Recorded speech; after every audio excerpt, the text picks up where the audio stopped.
सुप्रसिद्ध दार्शनिक कन्फ्यूशियस के बुद्धिमान शिष्य चांग हो चांग एक बार भ्रमण के लिए निकले। प्रजा की भलाई के लिए सामाजिक अध्ययन और उपयुक्त वातावरण का शोध इस भ्रमण का मुख्य उद्देश्य था। घूमते घूमते चांग ताइवान पहुंचे। वहां एक युवा माली कुएं से जल निकाल रहा था। बाल्टी बाल्टी पानी निकालने और फिर ढोकर हर पौधे तक पहुंचाने में उसे बहुत अधिक परिश्रम करना पड़ रहा था। माली की देह पसीने से तर हो रही थी, तो भी काफ़ी काम बाकी पड़ा था। चांग को उस पर बड़ी दया आई। काफ़ी देर सोचते रहे कि कोई उपाय नहीं है क्या जिससे माली का परिश्रम हल्का किया जा सके। विचार ना करें तो सैकड़ों वर्षों की सड़ी गली परंपराएं भी सगे संबंधियों की तरह चिपके रहकर कष्ट देती रहती हैं।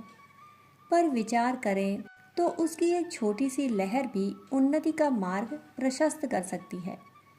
चांग ने सोचा, यदि लकड़ियों की एक खिर्री बनाकर उसमें रस्सी लपेटकर खड़े खड़े ही खींचने का प्रबंध हो जाए और यहीं से प्रत्येक वृक्ष तक के लिए नाली खोद ली जाए तो माली का यथेष्ट श्रम बच सकता है। इतने ही परिश्रम में वह पहले से अधिक काम कर सकता है। माली ने इस योजना के लाभ समझे और उसे मान लिया। ढेकली नुमा पानी खींचने की व्यवस्था हो गई। अब माली वहीं खड़े होकर पानी निकालकर पौधे सींचने लगा। समय तो बचा, पर माली ने देखा कि अब उसके चलने फिरने, झुकने लचकने के कई व्यायाम नहीं हो रहे, इसलिए शरीर के कुछ अंग शिथिल रहने लगे।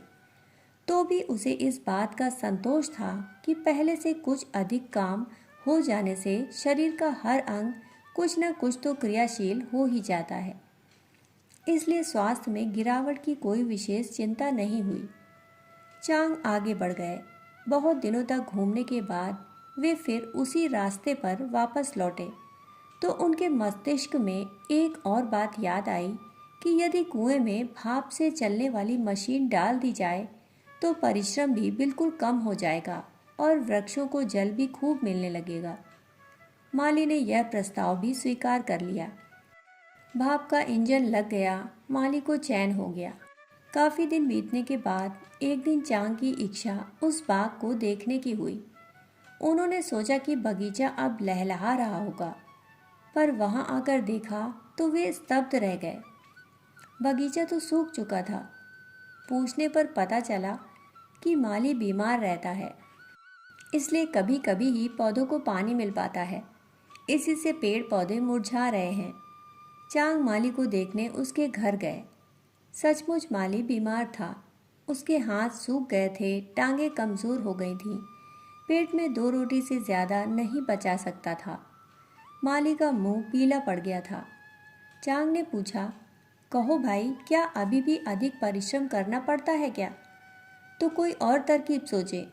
पास खड़ी मालिन हाथ जोड़कर बोली, श्रीमान जी, और तरकीब लड़ाने की अपेक्षा तो आप इन्हें ऐसी सीख दीजिए कि पहले की तरह फिर से अपने हाथ से ही काम करने लगे।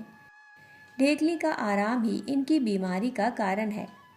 चांग अपने एकाकी चिंतन पर बहुत पछताए।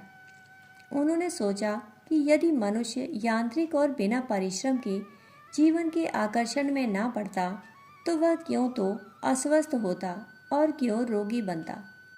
उन्होंने माली से अपनी स्त्री की ही राय मान लेने की सीख दी और वहां से वापस लौट आए। माली अपनी पूर्व जीवन पद्धति में आकर पुनः स्वस्थ हो गया, पर उसकी छूत आज की पीढ़ी को लग गई, जो मशीनों से काम लेकर स्वयं आराम से बैठना चाह रहे हैं। माली की तरह वे ना तो उत्पादन बढ़ा पाते हैं, ना बीमारी हटा पाते हैं।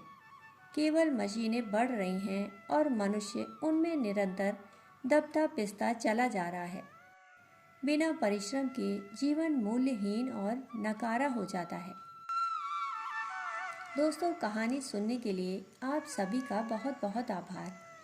फिर मिलते हैं ऐसी ही कहानी के साथ। तब तक के लिए धन्यवाद।